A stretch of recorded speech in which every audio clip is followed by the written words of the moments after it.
So now Tata investment corporation limited, अब देखिए 7,092 रुपये का प्राइस है और धीरे धीरे एक बड़ी गिरावट के बाद स्टॉक जो है वो रिकवर कर रहा है। ऐसे में क्या आपको ऑल टाइम हाई जो है वो दोबारा देखने को मिले, यानी कि हम बात कर रहे हैं 10,000 रुपये की वापस देखने को मिल सकता है। इसके बाद क्या आपको यहाँ पर इन्वेस्टमेंट करना चाहिए और क्यों करना चाहिए, रीजंस क्या है, क्योंकि ज़्यादातर लोगों को रीजंस नहीं पता है। टाटा इन्वेस्टमेंट कॉर्पोरेशन में वॉलेटिलिटी को देखते हुए यहाँ पर जो है इन्वेस्ट कर रहे हैं, लेकिन रीजन किसी को नहीं पता है। इवन यहाँ पर जो है क्या इसका कोई कॉम्पिटिटर है जो कि लिस्टेड है इनसे भी ज़्यादा पावरफुल? तो यस, बहुत सारी होल्डिंग कंपनीज हैं जो कि लिस्टेड हैं बड़े बड़े ग्रुप्स की। एक और पावरफुल कंपनी है जो कि लिस्टेड है यहाँ पर टाटा इन्वेस्टमेंट की तरह, और उसकी एक राइट वैल्यू यहाँ पर देखने को मिल रही है। फिलहाल अगर आप देखें तो 10,000 के अराउंड का हाई था, जो कि यहाँ पर जो है काफ़ी लोग फंसे हैं। मेरी बात हुई थी 6,600 के अराउंड इस स्टॉक के अंदर पुरानी, और स्टॉक में 5,200 के लेवल देखे थे। ऑलरेडी मैं आपको बता चुका हूँ इसकी जो राइट वैल्यू है वो 4,500 से 5,000 के अराउंड रहनी चाहिए, बट स्टॉक जो है वो 5,200 से घूम गया, क्योंकि यहाँ पर जो है एक बड़ी गिरावट हमें देखने को मिली। और वापस से एक बड़ी गिरावट के बाद हमें जो है किसी भी स्टॉक के अंदर अगर कोई बड़ी गिरावट होती है कहीं से तो बाउंस देखने को मिलता ही है, ठीक है ना, कुछ तो स्टॉक चलेगा वहाँ से। वही चीज़ यहाँ पर टाटा इन्वेस्टमेंट में होती हुई दिखी है। बड़ा प्राइसिंग है तो बड़े यहाँ पर जो है 5-5% में आप देखेंगे 350-400 रुपये बढ़ेगा। 3 दिन बढ़ा तो सीधी सी बात है 1,000 रुपये बढ़ जाता है। ऐसे में प्राइस तो थोड़ा सा रिकवर करेगी, बट इन्वेस्टमेंट क्यों करना है ये किसी को नहीं पता है। इसके साथ साथ कुछ सवाल भी है टाटा इन्वेस्टमेंट कॉर्पोरेशन से जो कि जवाब इनके पास अभी तक नहीं है। तो बेसिकली जब मार्केट के अंदर हम आते हैं, अगर हम ABCD भी नहीं जानते या मार्केट के दिग्गज लोगों को नहीं जानते, तो हम सबसे पहले नाम सुनते हैं वॉरेन बफेट का मार्केट में एंटर के बाद, कि भैया इतने बढ़िया यहाँ पर जो है इन्वेस्टर हैं और दुनिया के सबसे बड़े इन्वेस्टर हैं, और उनकी एक होल्डिंग कंपनी है बर्कशायर हैथवे, राइट। और उसकी जो टोटल मार्केट वैल्यू है वो $902 बिलियन, यानी कि $1 ट्रिलियन के अराउंड इसकी मार्केट वैल्यू आती है। $1 ट्रिलियन की कभी भी ये कंपनी बन सकती है। स्टॉक जो है वो ऑल टाइम हाई चल रहा है। अच्छा, ये एक राइट स्टॉक नहीं है, क्लास वाइज स्टॉक है।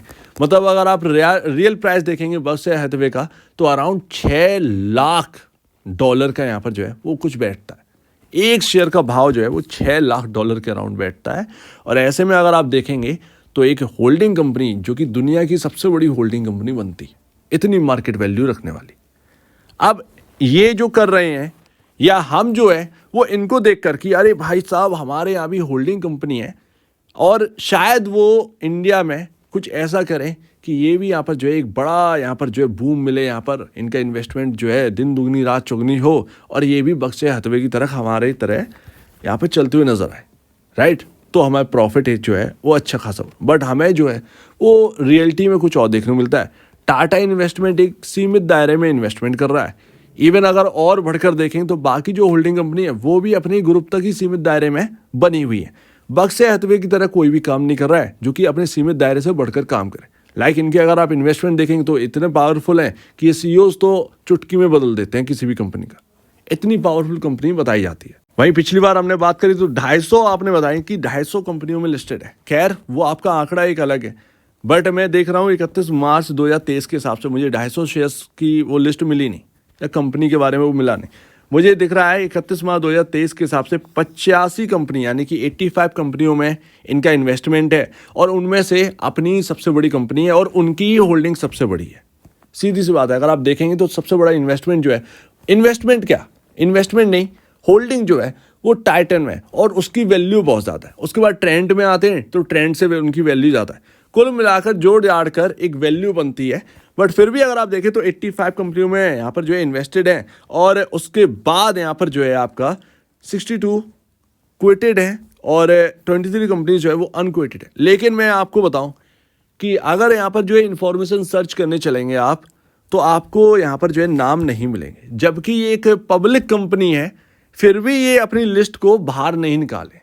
जैसे कि सॉफ्टबैंक है तो उनकी कुछ कंपनियों के बारे में हमें पता चल जाता है कि वो कहाँ इन्वेस्ट कर रहे हैं या कर सकते हैं या यहाँ पर जो है कर चुके हैं, एक लिस्ट मिल जाती। बट टाटा इन्वेस्टमेंट से हमें वो लिस्ट नहीं मिलती है, जबकि एक पब्लिक कंपनी है। तो आपको यहाँ पर रिटेल इन्वेस्टर को बताना भी चाहिए।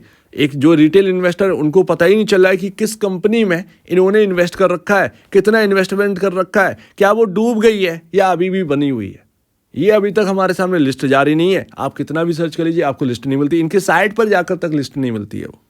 शायद मुझसे कुछ चूक हो गई होगी, अगर आपको मिल गई होगी तो मुझे बता दीजिएगा, मैं फिर से सर्च कर लूँगा।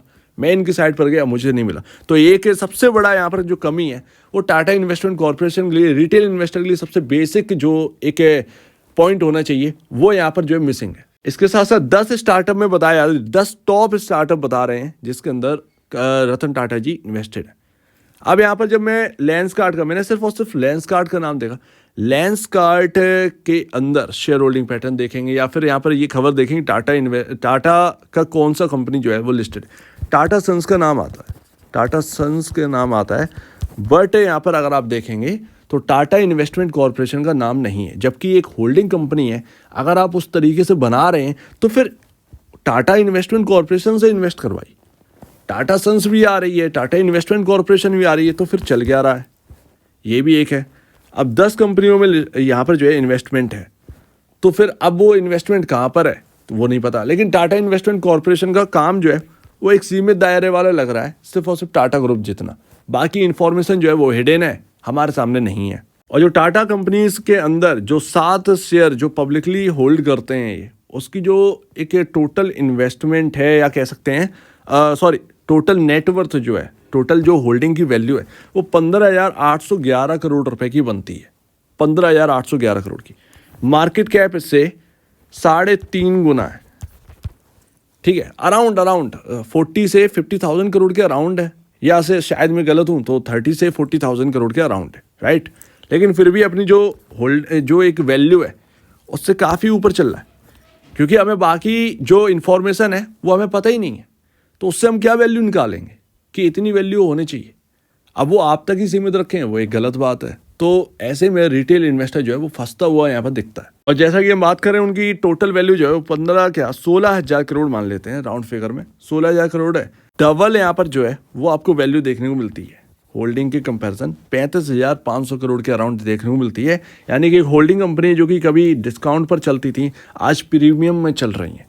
और इसके एक रीज़न भी है, क्योंकि यहाँ पर जो है एक एक्शन बनता है, बिग बास्केट का आईपीओ आ सकता है। इसके साथ साथ टाटा सन्स के आईपीओ की वजह से ये यहाँ पर चमकता हुआ स्टॉक नज़र आया था, बट कुछ यहाँ पर हुआ नहीं है। तो ऐसे में आगे का क्या होगा, विजिबिलिटी नहीं है। और वैसे तो ज़्यादातर कंपनियाँ जो हैं, जो होल्डिंग कंपनियाँ हैं, वो थोड़ा सा उनकी पी रेशियोज आई है। जैसे कि आप टाटा इन्वेस्टमेंट का देखेंगे 102.95 है। एनबीएफसी के हिसाब से ये कंपनी की वैल्यू जो प्राइस टू अर्निंग है वो काफ़ी हाई देखने को मिलता है। आप देखेंगे इंडस्ट्री पी 25.72 के कंपैरिजन 182.95 चलता है। बुक वैल्यू 4,698 रुपये है और अपने price to book value 1.49 time चल रहा है।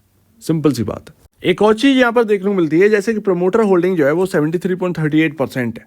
अब आप देखेंगे तो यहाँ पर फ्री फ्लोट जो है वो कम देखने को मिलता है, 26.62% ही है। वहाँ पर आप देखेंगे तो रिटेल इन्वेस्टर 24.48% होल्ड करते हैं, बाकी का एफआईआईज और डीआईएस यहाँ पर होल्ड करते हैं, जिसकी होल्डिंग जो है एफआईआई और डीआईएस की कोई बड़ी होल्डिंग नहीं है। और इतना ही अगर यहाँ पर जो है टॉप नॉच चीज़ें होती तो यहाँ पर आपको जो एक म्यूचुअल फंड होल्डिंग है वो आपको बहुत ही ताबड़तोड़ देखने को मिलती है।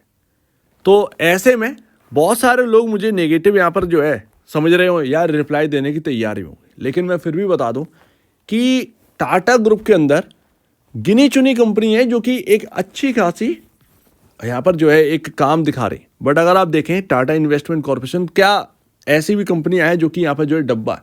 कुछ कंपनियां हैं अगर आप देखें टाटा ग्रुप के अंदर जो बिल्कुल यहाँ पर जो है काम काज उनका जो है ठप पड़ा हुआ है। बट अगर आप देखेंगे एक और कंपनी है जो कि आईटी में एंटर करी गई थी, TTML, कंप्लीटली एक फेलियर आप कह सकते हैं। उसमें बहुत सारे लोग फंसे हुए हैं रिटेल इन्वेस्टर। तो आप ये नहीं कह सकते कि टाटा ग्रुप के अंदर हर कंपनी जो है वो टॉप नॉच ही है, ये बिल्कुल आप कंप्लीटली नहीं कह सकते आगे आकर। अब बात करेंगे एक और ऑप्शन की, तो हाँ, इन्फो एज यानी कि Naukri.com, आपने नाम सुना होगा। आज 10% इसका प्राइस ऊपर है और इनका जो इन्वेस्टमेंट है वो चलो सामने से दिखता तो है। जैसे कि अगर आप देखें इन्फो एज इन्वेस्टी के अंदर अगर आप जाएंगे तो इनकी जो इन्वेस्टमेंट कंपनीज है वो एटलीस्ट दिख जाती। कुछ छुपाए होंगे वो एक बात अलग है, बट जितनी भी हैं वो आपको एटलीस्ट दिख जाती। ऐसे ही यहाँ पर अगर आप टाटा इन्वेस्टमेंट कॉर्पोरेशन मिल जाए तो समझने में आसानी होती है, बट वो इन्फॉर्मेशन हटी हुई है। फिलहाल अगर आप देखेंगे इन्फो एज के बारे में तो नौकरी को होल्ड करते हैं, जीवनसाथी.com, 99 एकर्स, शिक्षा आप देखेंगे, नौकरी, फास्ट फॉरवर्ड, यहाँ पर नौकरी कैंपस, नौकरी गल्फ.com एंड बाकी वगैरह वगैरह। एम्बिशन बॉक्स यहाँ पर जो है उसके अंदर भी इन्वेस्टमेंट है। इसके साथ साथ इससे भी ऊपर है, जैसे कि जोमेटो है, ठीक है, उसके अंदर भी 23,000 करोड़ रुपए का तो जोमेटो के अंदर उनकी टोटल वैल्यू बन रही है उनके शेयर्स की, इन्फो एज की, राइट। इसके बाद अगर आप देखेंगे तो यहाँ पर पॉलिसी बाजार के अंदर इन्वेस्टेड है, एक और कंपनी के अंदर इन्वेस्टेड है, और सिप्सी ये आप इसके अंदर है। तो अगर आप देखेंगे तो इन्फो एज की कुछ कंपनियां हैं जो हैं वो काफ़ी अच्छी इन्वेस्टमेंट के दौर से हैं। लेकिन अगर आप देखें कंप्लीटली इनकी भी अच्छी है तो ऐसा नहीं है, क्योंकि अगर आप देखें इन्वेस्टी के अंदर जाकर अगर आप देखें इन्फो एज इन्वेस्टी, तो उन होल्डिंग कंपनियों की आप समझ सकते हैं उनका नाम भी कभी नहीं सुना होगा। कुछ कुछ कंपनियां ऐसी हैं जो कि ये होल्ड कर रहे हैं, राइट। अब हम लोग तो सर्च करते रहते हैं लेकिन हम लोग को नहीं मिला। और ऐसे में अगर आप देखें इन्फो एज की जो वैल्यू है वो 80,180 करोड़ रुपए के अराउंड है। टाटा इन्वेस्टमेंट का जब 10,000 पर प्राइस गया था तो अराउंड 50,000 करोड़ के अराउंड यहाँ पर जो है मार्केट वैल्यू बैठ गई थी। बट इन्फो एज के अंदर आप देखेंगे तो जोमेटो का पार्ट भी अगर आप देखेंगे तो वो भी यहाँ पर देखने को मिलता है, जोमेटो की वैल्यू भी यहाँ पर देखने को मिलती है। जिस तरीके से टाटा इन्वेस्टमेंट कॉर्पोरेशन में आपको देखने को मिली है तो वही यहाँ पर पॉलिसी बाजार के अंदर भी यहाँ पर जो है वैल्यू देखने को मिलती है। तो बहुत सारी चीज़ें, और अगर यहाँ पर ये पॉलिसी बाजार यहाँ पर जो है हिट हो गया तो यहाँ पर भी वैल्यू बनती हुई दिखेगी। इवन यहाँ पर सिप्सी अगर यहाँ पर जो है बहुत अच्छी तरीके से वर्क किया तो वो भी यहाँ पर वैल्यू देखने को। तो यहाँ पर कंप्लीटली यहाँ पर एक समझ में आता है कि कुछ इन्वेस्टमेंट इनकी जो है वो ज़्यादा बेहतर हैं और ये खुलकर इन्वेस्टमेंट कर रहे हैं जगह जगह। तो एक ये बात यहाँ पर समझ में आती है, उससे इनकी जो वैल्यू बन रही है। लेकिन जो अगर आप पी रेशियो देखेंगे तो इसमें भी कमी नहीं है इन्फो एज की, 331 का P ratio. But still mutual fund की होल्डिंग देख लीजिए, इससे आपको समझ में आ जाएगा कि एक होल्डिंग कंपनी में देखिए कितने इन्वेस्टमेंट आ सकता है। ये समझिए आप, ये आपके म्यूचुअल फंड होल्डिंग है, ये फरवरी की है, मार्च का भी डेटा कंप्लीटली यहाँ पर जो है अपडेट नहीं हुआ है तो मैंने उसको लिया नहीं। Axis ELSS tax saver fund 1533 crore, कुछ बात रही होगी इसीलिए इतना इन्वेस्टमेंट आया है यहाँ पर, अदरवाइज क्यों आता। तो वो आप समझने की कोशिश किया करिए, सब कुछ देख परख कर यहाँ पर देखिए, ज़्यादा बेहतर है। अचानक से कोई भाग पड़ा स्टॉक तो उसके पीछे पड़ गए, ये कोई रीज़न नहीं होता है। कभी फंस गए तो लेने के देने पड़ जाते हैं, तो वो सारी बातें हैं। लेकिन इन्फो एज एक बेटर यहाँ पर जो है ऑप्शन लगता है टाटा इन्वेस्टमेंट की। अगर टाटा इन्वेस्टमेंट में वो 250 पन्ने या 250 स्टॉक्स की जो लिस्ट है वो अगर सामने आ जाए तो फिर उसको समझकर आगे का प्रिडिक्ट किया जा सकता है। लेकिन जब हमारे सामने वो है ही नहीं तो हम प्रिडिक्शन क्या करेंगे उसके बारे में। जो होल्डिंग कंपनी हमें दिख रही है, जो होल्डिंग वैल्यू दिख रही है, उस हिसाब से तो काफ़ी महंगा दिख रहा है। अगर आप देखें तो यहाँ पर दोनों एक थाली के यहाँ पर स्टॉक लगते हैं, टाटा इन्वेस्टमेंट और इन्फो एज भी, दोनों। अगर आप कहें बहुत ज़्यादा बेहतर कंपनियां यहाँ पर जो है ये होल्ड कर रहे हैं तो ऐसा भी नहीं है, दोनों कंपनियां की कुछ ना कुछ कमियां हैं, सीधी सी बात है। यही हमारे यहाँ होल्डिंग कंपनी लिस्टेड है और इनसे ही हमें जो है देखने को मिलता है और यही है और यही ऑप्शंस अवेलेबल है। तो जैसा भी ऑप्शन हो आपका वो देख लीजिए, या फिर आप जो है इनकी होल्डिंग कंपनीज जो है उनकी लिस्ट देखिए, उनमें आप इन्वेस्टमेंट कर सकते हैं, ज़्यादा बेहतर है। वहाँ पर आपको ज़्यादा पैसे बनते हुए दिखाई दे सकते हैं। फिलहाल अगर आप देखेंगे तो टाटा इन्वेस्टमेंट का जो चार्ट है लास्ट, यहाँ पर आपका 50 डेमा से ऊपर है और 6,500 रुपये का जो लेवल है वो काफ़ी इंपॉर्टेंट होगा इस स्टॉक के अंदर, बहुत ही ज़्यादा इंपॉर्टेंट है। 100 डेमा से यहाँ पर जो है स्टॉक घूमा था पिछली बारी 5,200 के अराउंड से ये स्टॉक, तो एक अच्छी खासा यहाँ पर जंप देखने को मिला था।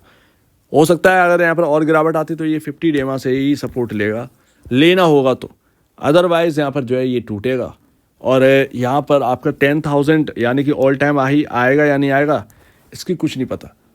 लेकिन ये अगर आप देखेंगे तो यहाँ पर कुछ ऐसा लगता है कि भाई साहब होल्डिंग जो लिस्ट है वो सबसे पहले हमारे सामने होना चाहिए, जो कि नहीं है। वही सबसे इंपॉर्टेंट है। स्टॉक की वैल्यू हमारे लिए मायने नहीं रखती, हम तो वो देख लेंगे इधर उधर एडजस्टेड करके, बट जो इन्वेस्टमेंट स्टॉक्स हैं या कंपनियां हैं वो उनके जो नाम है वो हमारे सामने नहीं है, और वही सबसे दिक्कत की बात है। और हम उसके ऊपर क्या प्रेडिक्ट करेंगे जब तक वो हमारे सामने नहीं आए। तो ये है टाटा इन्वेस्टमेंट कॉर्पोरेशन, पूरी डिटेल एनालिसिस। आपका एक कॉम्पिटिटर भी है, वो कितना बेहतर है, टाटा इन्वेस्टमेंट कितना बेहतर है, आप खुद भी समझ सकते हैं। सो उम्मीद है समझ कर सब कुछ काम करिए, स्टडी करिए, ज़्यादा बेहतर है। कुछ और होल्डिंग कंपनियाँ हैं वहाँ पर भी आप देखिए, वहाँ पर अगर आपको जगह मिले तो वहाँ पर देख सकते हैं। सो उम्मीद है काफ़ी कुछ आपको समझ में आया होगा। एक बार खरीदने या बेचने से पहले अपने जो ब्रोकर है, एडवाइज़र है, उनसे जरूर सलाह ले लीजिएगा। ज़्यादातर लोगों के एडवाइज़र नहीं होते तो आप खुद भी अपना स्टडी कर सकते हैं, वही सबसे इंपॉर्टेंट है। तो आपका क्या कहना है इसके ऊपर कमेंट सेक्शन में कहिए और आप वीडियो देखने के लिए बहुत धन्यवाद दोस्तों।